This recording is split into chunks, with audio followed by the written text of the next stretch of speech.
बिस्मिल्लाहिर्रहमानिर्रहीम। Hi guys, आज हम एलपी मॉडल को एम टेक्निक से सॉल्व करेंगे और इस वीडियो में मैंने मैक्सिमम ऑब्जेक्टिव फंक्शन के केस को लिया है। ये आपके सामने एक एलपी मॉडल है और हम इसको एम टेक्निक से सॉल्व करेंगे।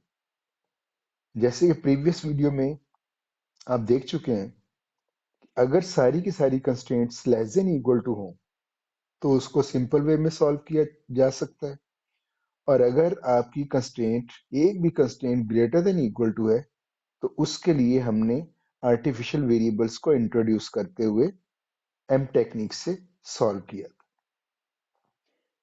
इस एलपी मॉडल में आप देख रहे हैं कि दो less than equal to constraints हैं और एक कंस्ट्रेंट इक्वल टू टाइप है। तो इस केस में भी आप देखेंगे कि आपको आर्टिफिशियल वेरिएबल्स की जरूरत पड़ सकती है। तो सॉल्व करते हैं। ये आपके पास गिवन प्रॉब्लम है, एलपी मॉडल। पहला स्टेप है उसको स्टैंडर्ड फॉर्म में लेके आना। स्टैंडर्ड फॉर्म का मतलब है कि आप तमाम इनइक्वालिटीज को इक्वालिटीज में कन्वर्ट करना। तो फर्स्ट इनइक्वालिटी को इक्वालिटी में कन्वर्ट करने के लिए, क्योंकि ये left hand side less than भी है और इक्वल भी है, इट मींस हम लेफ्ट साइड पे कुछ ऐड करके इसको इक्वल बना सकते हैं। क्योंकि हमें x1 की अभी वैल्यू पता नहीं है, तो इसलिए हम सपोज करेंगे कि ये जितनी वैल्यू कम हो सकती है, कम होगी, वो सपोज कर लेते हैं वो S1, तो इसको प्लस करके हम इसको इक्वल कर सकते हैं।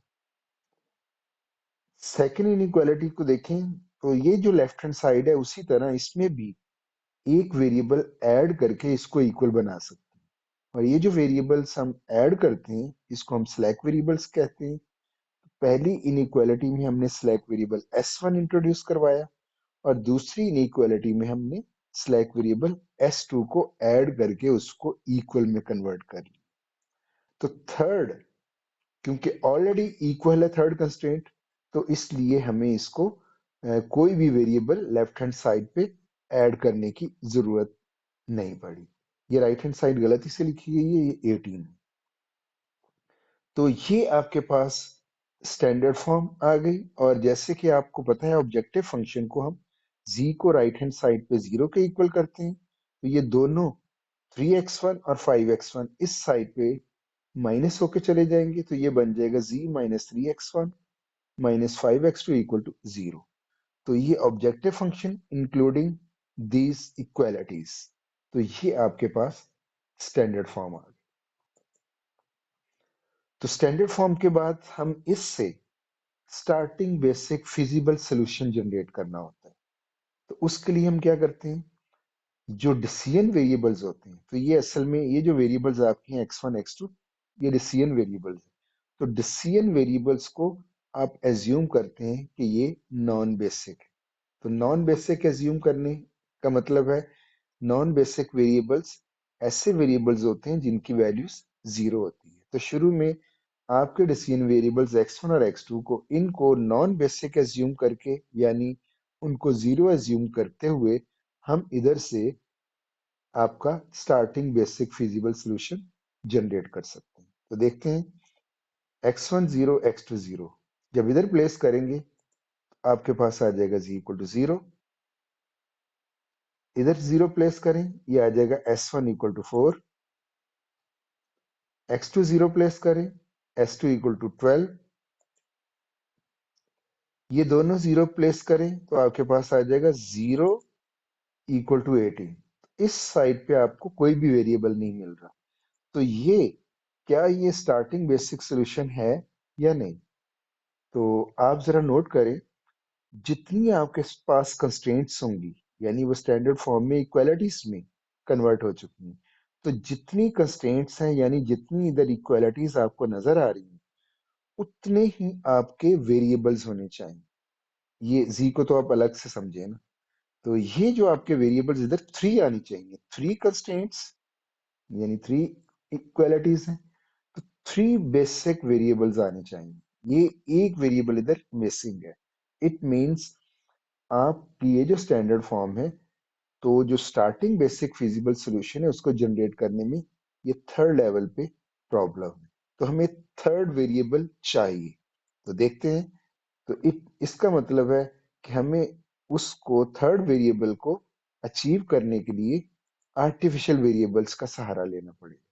तो सेम उसी तरह जैसे प्रीवियस वीडियो में हमने वो जो नेगेटिव वेरिएबल्स होते थे उनको पॉजिटिव वेरिएबल्स लेने में आर्टिफिशियल वेरिएबल्स का यूज किया था। इस केस में हमें वेरिएबल ही नहीं मिल रहा, तो उसके लिए भी हम आर्टिफिशियल वेरिएबल्स का यूज करेंगे। तो ये आपके पास मॉडल है, इसमें कोई इश्यू नहीं था, इसमें भी कोई इश्यू नहीं था। इसमें आपका इश्यू आ रहा है कि आपको एक वेरिएबल नहीं मिल रहा। आप इसके अंदर एक आर्टिफिशियल वेरिएबल ऐड कर देंगे। तो इस साइड पे आर्टिफिशियल वेरिएबल ऐड करने में आपको आपका वो जो वेरिएबल का प्रॉब्लम था वो रिजॉल्व हो जाएगा, क्योंकि इसमें और इसमें कोई प्रॉब्लम नहीं है, ये इक्वल भी है और स्टार्टिंग बेसिक फिजिबल सॉल्यूशन भी जनरेट कर रही है। इनमें कोई इश्यूज नहीं है, इनको आप एज इट इज प्लेस कर देंगे। तो आपने नोट किया होगा प्रीवियस वीडियो में greater than equal to constraints थी, तो आपने आर्टिफिशियल वेरिएबल यूज किया। इधर आपने उस उसमें आर्टिफिशियल वेरिएबल इंट्रोड्यूस किया जो ऑलरेडी इक्वल थी।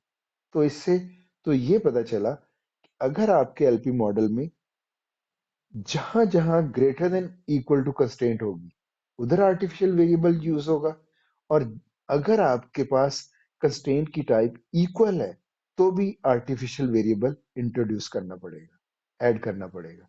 और जो less than equal to constraints है उसमें आर्टिफिशियल वेरिएबल की इंट्रोड्यूस करने की जरूरत नहीं है। तो greater than equal to constraint हो या इक्वल टू टाइप कंस्ट्रेंट हो, तो दोनों सूरतों में आपने आर्टिफिशियल वेरिएबल इंट्रोड्यूस करना।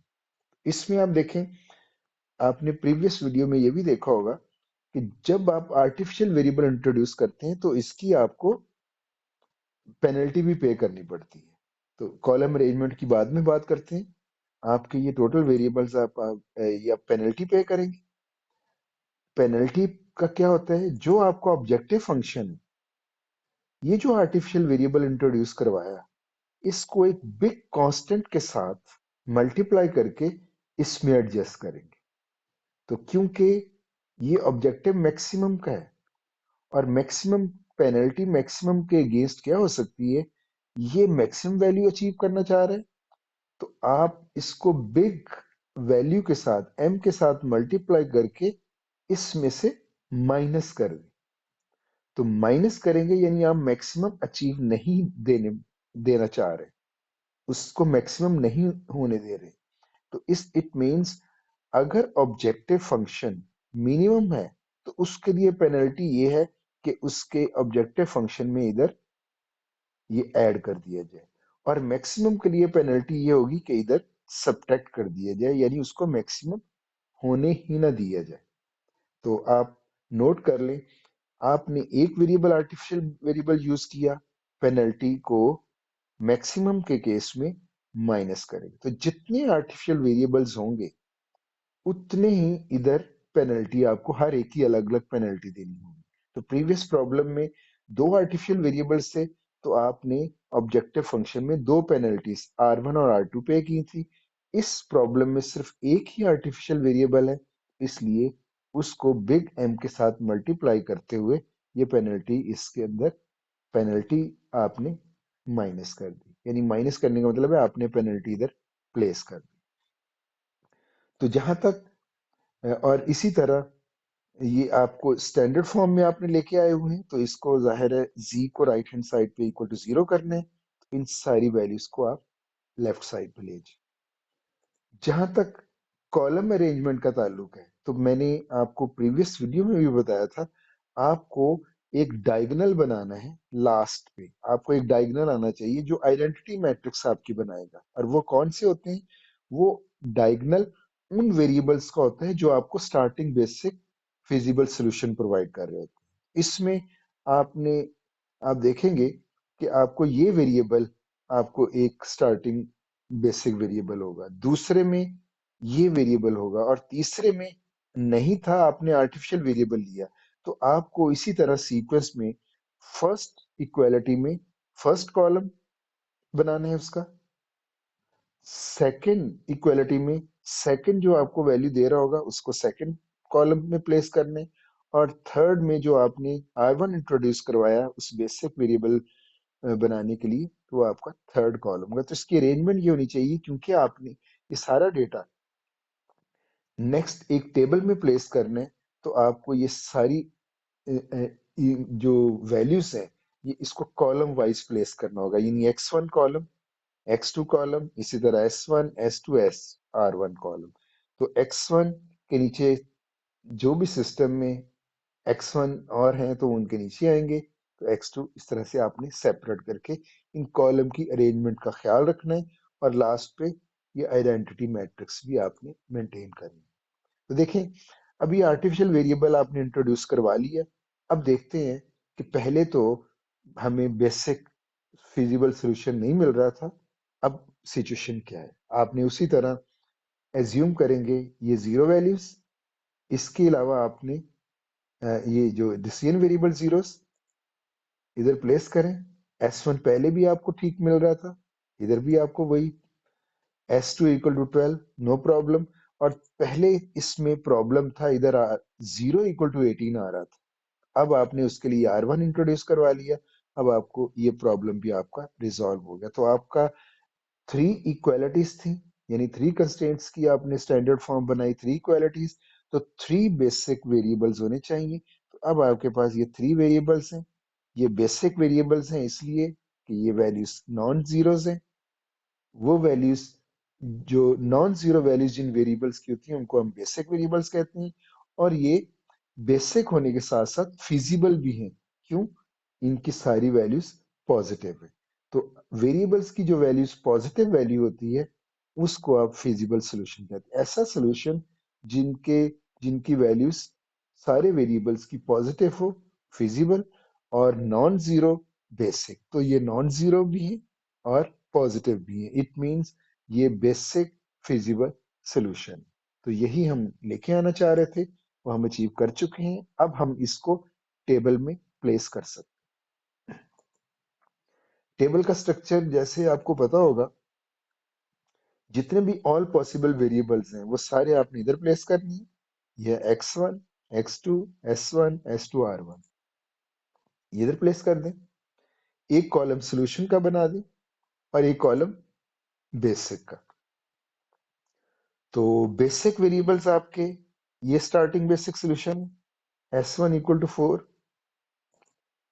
s1 इधर प्लेस करें, 4 इधर, s2 equal to 12 basic section में x2, और सॉल्यूशन कॉलम में उसकी value, r1 equal to 18, r1 equal to 18।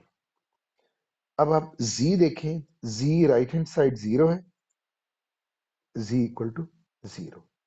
तो जहां तक इसका ताल्लुक है, तो ये आपने जो इधर जीरो के अंदर इन कोएफिशिएंट्स को प्लेस करना, और ये कोएफिशिएंट्स होंगे x1 के अंदर -3, यानी इसके अंदर -3 अंडर, x2 के अंदर -5, s1 और s2 मिसिंग है, इसमें नहीं है, इधर आप कोएफिशिएंट जीरोस प्लेस कर दोगे, और r1 इधर m आना चाहिए। आपने प्रीवियस वीडियो में भी देखा होगा, मैंने उसमें डिटेल में बात की थी कि इस m को हम कोई कांस्टेंट वैल्यू सपोज कर लेंगे ताकि हमारी कैलकुलेशंस आसानी से परफॉर्म हो सके, और वैल्यू कौन सी लेनी होगी उस m की, और वो वैल्यू लेनी होती है हमने बिग, वेरी बिग अमाउंट। अभी आप अपने इस मॉडल के अंदर देखें तो मैक्सिमम वैल्यू 18 है। इट मींस ये आपको यहाँ से समझ आ रही है कि आपका जो जो कोएफिशिएंट्स हैं वो इतनी ज्यादा वैल्यूज नहीं है, वो मैनिपुलेशन और कैलकुलेशंस में ज्यादा से ज्यादा 2 डिजिट ही रहेंगे। तो इसलिए आपने इस डोमेन के हिसाब से आपने m 100 ले लिया, और अगर आपके इधर कोएफिशिएंट्स या ये राइट हैंड साइड हंड्रेड्स में हो तो m की वैल्यू आप इससे भी लार्ज सपोज कर सकते हैं। तो आपने m वो सपोज करने जो आपके एग्जिस्टिंग सिस्टम में जो वैल्यूज है उनसे बहुत बड़ी है। तो इसको आप 10,000 भी ले सकते हैं, 1 बिलियन भी ले सकते हैं। तो मैंने, क्योंकि वैल्यूज इधर स्मॉल है, तो मेरे लिए 100 भी एक बिग वैल्यू है।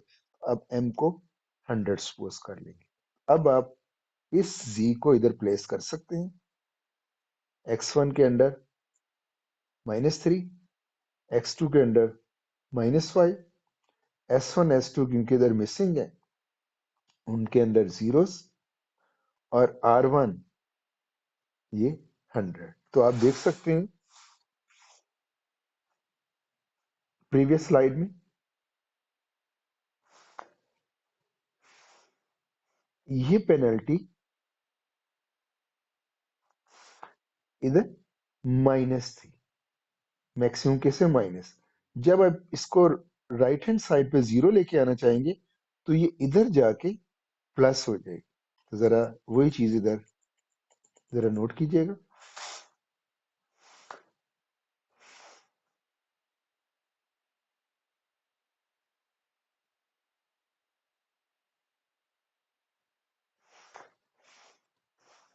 जी, ये 100।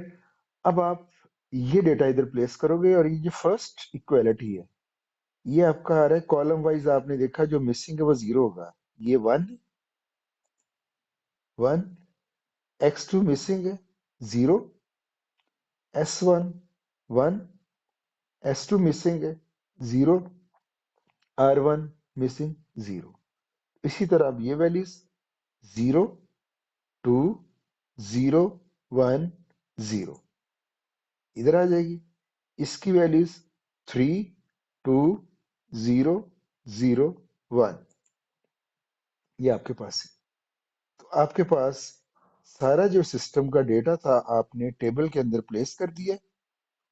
अब ये जो आपके वेरिएबल्स हैं बेसिक सेक्शन में इनको आप बेसिक वेरिएबल्स कहेंगे, और जो इधर से मिसिंग है, मिसिंग मींस x1 मिसिंग है, इसमें x1 x2 मिसिंग है, दो वेरिएबल्स मिसिंग है, तो ये आपके नॉन बेसिक वेरिएबल्स डिक्लेयर होंगे। इसके साथ आपने ये भी प्रॉपर्टी मेंटेन करनी है इसको सॉल्व करने से पहले कि क्या इन बेसिक वेरिएबल्स, ये जो बेसिक वेरिएबल्स है ये जो इन कॉलम में पड़े हुए हैं यानी s1 s2 r1, ये जो कॉलम है s1 s2 r1, इसके अंडर ये जो कंस्ट्रेंट सेक्शन है इसके अंदर आइडेंटिटी मैट्रिक्स होनी चाहिए। इसी वजह से हमने इसको डायगोनल में रखा था। और ना सिर्फ इसके अंदर इस सेक्शन के अंदर आइडेंटिटी मैट्रिक्स होनी चाहिए बल्कि इन वेरिएबल्स के अंडर जीरो के अंदर सारे जीरोस होनी चाहिए। अभी आप देखें ये 100 है, ये जीरो नहीं। तो जब तक हम इस आइडेंटिटी मैट्रिक्स और इसको ये जो बेसिक वेरिएबल्स हैं इनके अंडर ये सारे जीरोस नहीं हो जाते हम सिंपलेक्स मेथड को स्टार्ट नहीं कर सकते। इसका मतलब है प्रॉब्लम को स्टार्ट करने से पहले हमें इसको जीरो लेके आना है। तो जीरो कैसे आएगा, रो ऑपरेशन से जीरो आ सकता है। इस 100 को जीरो लेके आने तो कौन सी रो के साथ ऑपरेशन करें, ये 1 आपको गाइड कर रहा है कि इसमें रो ऑपरेशन आसानी से हो जाएगा कि ये जो 100 है इस वैल्यू को इसके साथ मल्टीप्लाई करें और फिर इन दोनों रोज के साथ इनको सब्ट्रैक्ट कर दें। तो इसको यानी ये जो रो है जी, इस रो को ये जो 100 है इस 100 को इस रो के साथ मल्टीप्लाई करें और फिर बाद में इस रो को इस रो के साथ सब्ट्रैक्ट कर दें तो ये 100 यहाँ पे जीरो आ जाएगा। तो इसके लिए रो ऑपरेशन होगा जीरो और r1 रो के दरमियान। और वो क्या होगा,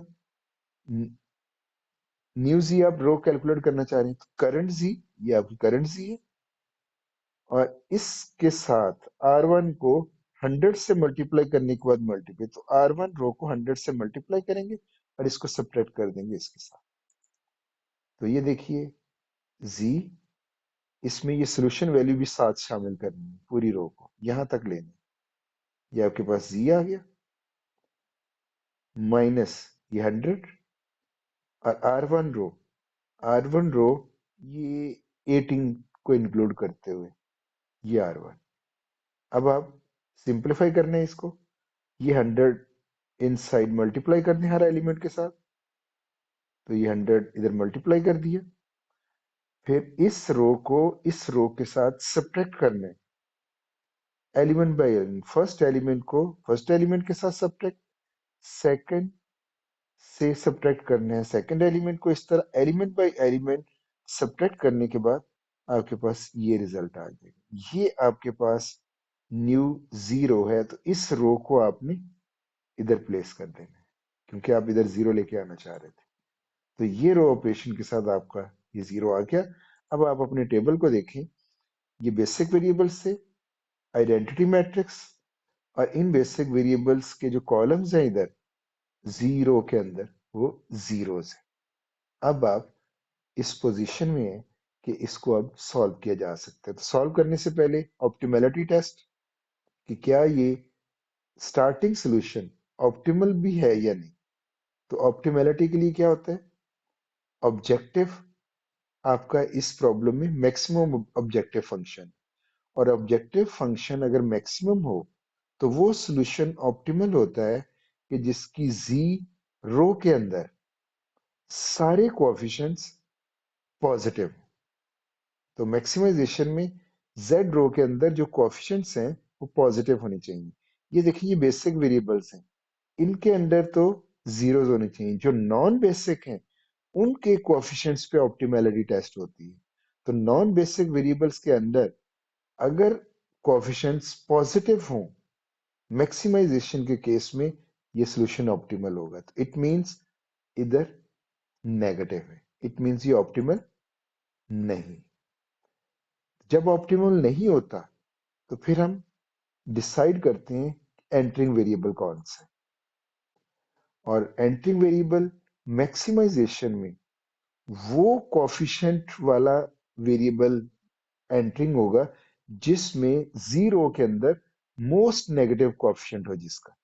तो अभी आप देखें, ये -303, ये -205, मोस्ट नेगेटिव ये है। तो ये कोफिशिएंट x1 के अंडर है। तो जिसके अंडर जीरो के अंदर की बात हो रही है, तो z का जो कोफिशिएंट है वो जो मोस्ट नेगेटिव कोफिशिएंट है वो जिस वेरिएबल के अंडर हो वो एंटरिंग वेरिएबल हो जाते हैं। तो ये एंटरिंग कॉलम, और आपका ये वेरिएबल आप लिख सकते हैं कि x1 एंटर होगा आपके। जब एंटरिंग वेरिएबल का डिसाइड कर लिया, अब आपने डिसाइड करना है लिविंग वेरिएबल का। और लिविंग वेरिएबल के लिए आप रेशो कैलकुलेट करते हो, और रेशो किसके दरमियान होती है, सोल्यूशन कॉलम डिवाइडेड बाय ये एंटरिंग कॉलम, या इसको पिवटल कॉलम भी कहते हैं। तो एलिमेंट बाय एलिमेंट 4 को इस 1 से डिवाइड कर दें, 4/1 4, 12 को 0 से डिवाइड करें, इन्फिनिटी आता है, इसको हम इनवैलिड लिख देते हैं। 18 को 3 से डिवाइड करें तो ये 6 रेशो। तो आप नेगेटिव रेशो हो या इन्फिनिटी वाली हो उसको आप इग्नोर करते हो, और जो बाकी रेशियोज होती हैं उसमें से मिनिमम रेशियो को सिलेक्ट कर लेते हो। ये मिनिमम रेशियो है, और ये आपकी रो सिलेक्ट होगी, ये आपकी जिसमें जिसकी रेशियो मिनिमम होगी। और इस रो के साथ जो एसोसिएटेड वेरिएबल है वो आपका लिविंग वेरिएबल होगा। तो इस रो से एसोसिएटेड S1 है, S1 आपका लिविंग वेरिएबल होगा। और आप x1 एंटरिंग वेरिएबल डिसाइड कर चुके हो, लिविंग वेरिएबल डिसाइड कर चुके हो, इनका जो इंटरसेक्शन है वो आपका पिवट एलिमेंट होता है। तो पिवट एलिमेंट आपका 1 है। तो जब आपका ये सारा डिसाइड हो गया तो नेक्स्ट स्टेप होगा, आपने नेक्स्ट आइट्रेशन कैलकुलेट करनी है। तो आप नेक्स्ट पार्ट है आपका कंप्यूटेशन। तो कंप्यूटेशन के लिए क्या करेंगे, सेम ये पूरा स्ट्रक्चर नीचे बनाएंगे, यानी जीरो के लिए स्पेस जनरेट करें, और ये 3 रोज है तो 3 रोज के लिए स्पेस चाहिए आपको। तो कंप्यूटेशन के लिए आप z को एज इट इज रहने दें, x1 एंटर हो रहा है और s1 लीव कर रहा है, मीन इस बेसिक सोल्यूशन अब ये चेंज होगा, s1 लीव कर जाएगा और इसकी जगह क्या आएगा, x1। तो आपने s1 की जगह पे x1 लिख दिया। ये दोनों वेरिएबल्स एज इट इज उसी तरह आएंगे ये। तो अब आपका ये जो वेरिएबल एंटर हुआ है ये जो रो इधर आपकी कैलकुलेट होगी उसको हम पिवटल रो कहेंगे। और इस रो x1 ये और x1 कॉलम, तो ये आपका एक कॉलम इधर से ये जनरेट होगा। तो आपने यही कॉलम आपको गाइड करेगा। ये एंट्रिंग वेरिएबल x1 था और x1 इधर आपने 1 लेके आना है।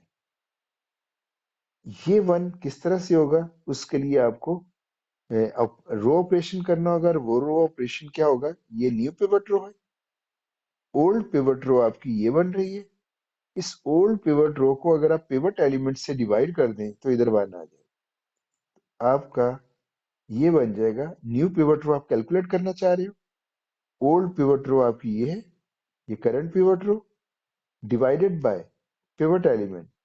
अब आप देखें, ये आपकी new pivot row, current pivot row आपकी ये बन रही है, और पिवट एलिमेंट आपका ये है। तो आपका फॉर्मूला होगा current pivot row divided by pivot element, और ये आपकी न्यू रो इधर ये बन जाएगी। तो आपकी करंट रो है पिवट रो, ये है 1 0 1 0 0 4, ये आपकी आ गई, डिवाइडेड बाय पिवट एलिमेंट आपका 1 है। तो सेम वही रिजल्ट आया। ये आपकी ये सॉरी इधर से रो जी लिखी गई है, ये न्यू पिवट रो है, मीन x1 रो जो आप लेके आ रहे हैं। तो x1 रो आपकी बन गई ये वाली, इसको आप इधर प्लेस कर दें। तो प्रीवियस वीडियोस में भी आप देख चुके होंगे, ज्यादा डिटेल इधर बताने की जरूरत नहीं है। अब आपको ये यहाँ जीरो मेंटेन करना है और उसके लिए रो ऑपरेशन लगाना है। तो ये न्यू जीरो, और इसमें जो रोल प्ले करेंगी ये करंट जी और ये पिवट रो। तो न्यू जी जो कैलकुलेट होगी वो करंट जी और पिवट रो के साथ। और ऑपरेशन कैसे होगा, ये जो कोएफिशिएंट है -303, ये आप इस पिवट रो के साथ मल्टीप्लाई करके इन दोनों को सब्ट्रैक्ट करके ये टारगेट अचीव कर सकते हैं। तो आपकी न्यू जीरो जो होगी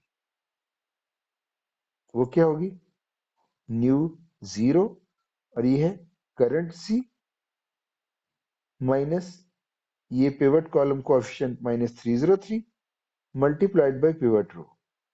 तो आपकी करंट जी है ये इधर प्लेस कर दें, सोल्यूशन वैल्यू भी साथ ही रखनी है, minus -303 multiply by new pivot row, ये वाली रो आपके पास ये आ गई। अब आपने इसको सिंप्लीफाई करना है, ये माइनस माइनस प्लस हो जाएगा, और 303 को अंदर हर एलिमेंट के साथ मल्टीप्लाई कर दे। तो ये प्लस और ये हर एक के साथ मल्टीप्लाई हो गया। इस रो को इस रो के साथ क्या करने, ऐड। तो एलिमेंट बाई एलिमेंट, इस एलिमेंट में प्लस कर दें इस एलिमेंट को, सेकंड एलिमेंट में प्लस करें second element, element by element जब ऐड करेंगे तो आपको न्यू जीरो कैलकुलेट हो जाएगी। ये न्यू जीरो आप इधर प्लेस कर दो, राइट। अब आपने इधर जीरो लेके आने, तो जीरो लाने के लिए S2 न्यू S2 कैलकुलेट करनी है। और इसमें कौन कौन सी रो शामिल होगी, ओल्ड S2 यानी करंट S2 और पिवटल रो। तो ये ओल्ड या करंट S2 और दूसरी पिवट रो, इन दोनों का रो ऑपरेशन बनाना होगा। और वो ये क्या होगा, S2 को कैलकुलेट करने के लिए करंट S2 माइनस आप इस कोएफिशिएंट को इसके साथ मल्टीप्लाई करके इन दोनों को सब्ट्रैक्ट कर दें। फॉर्मूला वही है, करंट S2 माइनस ये जो कोएफिशिएंट है जीरो, यानी ये जो कॉलम आपने लिया हुआ है इसी कॉलम में S2 का रो का वो coefficient zero multiplied by pivot row. अब ये जीरो सारा का सारा सारी एलिमेंट्स को जीरो कर देगा, तो सेम वही रो रहेगी और उसको आप S2 में इधर प्लेस कर दो। अब इस रो को कैलकुलेट करना है R1, और इसमें रोल प्ले क्या होगा, ओल्ड R1 मीन उसको हम करंट R1 भी कहते हैं इसने, और दूसरी पिवटल रो, और पिवटल रो हमारी आपकी ये x1 थी जो एंट्रिंग वेरिएबल था। तो आप क्या करोगे, ये जो 3 है इसको इसके साथ मल्टीप्लाई करके इन दोनों को सब्ट्रैक्ट कर दो, तो आपके पास R1 न्यू R1 रो, ये क्या हो जाएगी, करंट R1 माइनस ये कोएफिशिएंट मल्टीप्लाइड बाय ये न्यू पिवट रो। तो ये आ जाएगी R1 माइनस ये 3 मल्टीप्लाइड बाय ये पिवट रो। तो सिंपलीफाई करने के लिए ये 3 इधर मल्टीप्लाई कर दें, और अब इन दोनों रोज को सब्ट्रैक्ट करना है element value, 3 minus 3, 2 minus 0, 0 minus 3, इस तरह से एलिमेंट बाई एलिमेंट सब्ट्रैक्ट करेंगे तो आपके पास आ जाएगी ये रो, और ये रो आप इधर प्लेस कर दें। तो ये आपकी सेकेंड आइट्रेशन की कैलकुलेशंस कंप्लीट हो गई। नेक्स्ट आपका टेस्ट होगा ऑप्टिमैलिटी का। आप चेक करोगे कि क्या सोल्यूशन ऑप्टिमल है या नहीं। प्रॉब्लम है मैक्सिमाइजेशन का, और मैक्सिमाइजेशन में आपके जो कोएफिशिएंट्स हैं z में वो पॉजिटिव होने चाहिए। अभी भी आपका ये एक नेगेटिव है, इट मींस ये ऑप्टिमल नहीं है। इसका मतलब है आप फिर एंटरिंग वेरिएबल का डिसाइड करोगे। एंटरिंग वेरिएबल क्या होगा, जो मोस्ट नेगेटिव है, और ज़ाहिर है एक ही नेगेटिव है, यही आपका एंटरिंग वेरिएबल होगा। इसमें डिटेल से ज्यादा इसलिए नहीं बताया जा रहा कि ये ऑलरेडी आप दो प्रीवियस वीडियोस में वो डिटेल देख सकते हैं। तो ये आपका मोस्ट नेगेटिव, ये एंटरिंग होगा, ये वेरिएबल है x2, x2 एंटर्स। और इधर भी डिटेल नहीं बताई जा रही, तो ये एंटरिंग था। इस कॉलम और इस कॉलम के साथ आप रेशियो कैलकुलेट करोगे, 4 divide by 0, 12 divide by 2, 6 divide by 2। इस के साथ आप डिसाइड करोगे कि आपकी लिविंग कौन सी है। तो इसमें मैंने एज्यूम किया है ये लीव करेगी, इसमें रेशियो मिनिमम होगी, ये लीव कर जाएगा। x2 एंटर और x1 लीव, मीन R1 की जगह पे आप x2 प्लेस करोगे। ये वेरिएबल्स उसी तरह, और उसी तरह आपकी जो जो एंटर हो रहा है वो आपका एंटर हो रहा है ये, तो ये न्यू पिवट रो होगी, ये पहले आप कैलकुलेट करोगे, सेम वही प्रोसीजर जो प्रीवियस यूज किया। और ये आपकी पिवट रो है, और ये कॉलम था पिवट। तो आप इसको जीरो मेंटेन करने के लिए ये रो कैलकुलेट कर लोगे। इसी तरह इधर जीरो लाने के लिए ये रो कैलकुलेट करोगे। इसी तरह आपकी ये थर्ड रो। तो ये सारी की सारी कंप्यूटेशन आप आपने की। करने के बाद फिर आपका टेस्ट होगा कंप्यूटेशन कंप्लीट होने के बाद कि क्या ये सोल्यूशन ऑप्टिमम है। और ऑप्टिमैलिटी के लिए क्या था, ऑप्टिमैलिटी के लिए था कि जी रो के अंदर सारे जो कोएफिशिएंट्स हैं वो पॉजिटिव होनी चाहिए। अभी भी एक वेरिएबल नेगेटिव है, इट मींस ये आपका नेक्स्ट एंटरिंग वेरिएबल होगा S1। तो ऑप्टिमल नहीं है। इधर देखें, ये एंटरिंग होगा, और आप फिर इसके साथ इसकी जो रेशियो कैलकुलेट करोगे, और इसमें मिनिमम रेशियो आपकी मिलेगी ये वाली, इट मींस S2 लीव करेगा, S1 एंटर होगा और S2 लीव होगा। तो आपकी नई कैलकुलेशन क्या होगी, S2 की जगह पे S1, क्योंकि S2 लीव हो रहा है और S1 एंटर। ऑर्डर का ख्याल रखने, सेकंड प्लेस है, सेकंड प्लेस पे ये S1, और ऊपर और नीचे X1 और X2 उसी तरह। और इसी तरह ये आपका न्यू पिवट रो है S1, और आपका लीव क्या कर रहा था, S2। यानी आपके पास जो नेक्स्ट कैलकुलेशन सेम उसी तरह जैसे प्रीवियस पे कर चुके हैं हम। तो ये आपके पास पिवट रो न्यू, और ये कॉलम था आपका, तो इधर 1 मेंटेन किया रो ऑपरेशंस के साथ। जी में इधर 0 लेके आना था रो ऑपरेशंस के साथ, इधर 0 लेके आना था रो ऑपरेशन के साथ, और इधर 0 लेके आना है। तो इस तरह से ये कैलकुलेशंस आप कर सकते हैं। करने के बाद आप जब कंप्यूटेशन कंप्लीट हो जाए तो फिर ऑप्टिमैलिटी का टेस्ट कि क्या ये ऑप्टिमल है या नहीं। और अब आप देख सकते हैं जीरो के अंदर सारे कोएफिशिएंट्स पॉजिटिव हो गए। तो पॉजिटिव मीन्स ये सोल्यूशन ऑप्टिमम है। और ऑप्टिमम सोल्यूशन को रीड कैसे करेंगे? ये जो ऑप्टिमम आइट्रेशन में ये वैल्यूज आ रही हैं, ये आपका ऑप्टिमम सोल्यूशन है। Means x1 equal to 2, s1 equal to 2, x2 equal to 6। तो ये आपका ऑप्टिमम सोल्यूशन है। और आपकी ऑप्टिमम वैल्यू क्या होगी? ये जो z है, ये 36, ये ऑप्टिमम वैल्यू। तो ये आपका ऑप्टिमम सोल्यूशन और ये ऑप्टिमम वैल्यू। और आप देख रहे होंगे z 0 से स्टार्ट हुआ था और इम्प्रूव करते करते ये सेकेंड लास्ट लास्ट आइट्रेशन में 27 हुआ और आगे फर्दर इम्प्रूव होके 36। जब तक कोएफिशिएंट्स नेगेटिव रहे वो इम्प्रूव करता रहा। और जैसे ही कोएफिशिएंट्स आपके नेगेटिव खत्म हो गए, सारे पॉजिटिव, मींस इसकी ऑप्टिमल वैल्यू 36 है, ये फर्दर इम्प्रूव नहीं हो सकता।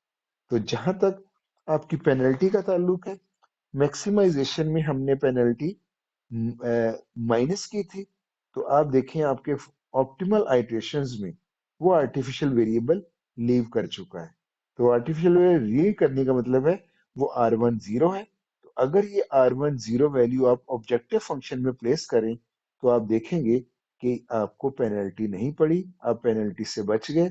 It means starting basic feasible solution लाने के लिए जो वेरिएबल आपने आर्टिफिशियल इंट्रोड्यूस करवाया था और उसके साथ ही ऑब्जेक्टिव फंक्शन में जो पेनल्टी प्लेस की थी, उस पेनल्टी से आप फाइनल आइट्रेशन में आपने देखा वो R1 लीव कर गया, 0 हो गया और आप उस पेनल्टी से बच गए। तो यहाँ से ये भी बात हम समझी जा सकती है कि अगर आपका ओरिजिनल मॉडल फॉर्मुलेशन टाइम पे सही फॉर्मुलेट हुआ है और उसका कोई फिजिबल सोल्यूशन एग्जिस्ट करता है, तो 100% है कि आर्टिफिशियल वेरिएबल, आप अगर इक्वालिटी है, ये greater than equal to constraint है, तो आर्टिफिशियल वेरिएबल तो यूज करना पड़ेगा। तो जो आर्टिफिशियल वेरिएबल आपने यूज किया और पेनल्टी भी ऑब्जेक्टिव फंक्शन में प्लेस कर दी, डेफिनेटली वो आपकी फाइनल आइट्रेशन में वो लीव हो जाएगी। और इन केस वो लीव नहीं होता तो फिर भी ये आपको एडवांटेज आता है कि आपको वो ये मैसेज मिल रहा है कि आपका वेरिए जो एलपी मॉडल है वो फिजिबल नहीं था, उसका फिजिबल सोल्यूशन एग्जिस्ट ही नहीं करता। तो अब तक के लिए इतना है।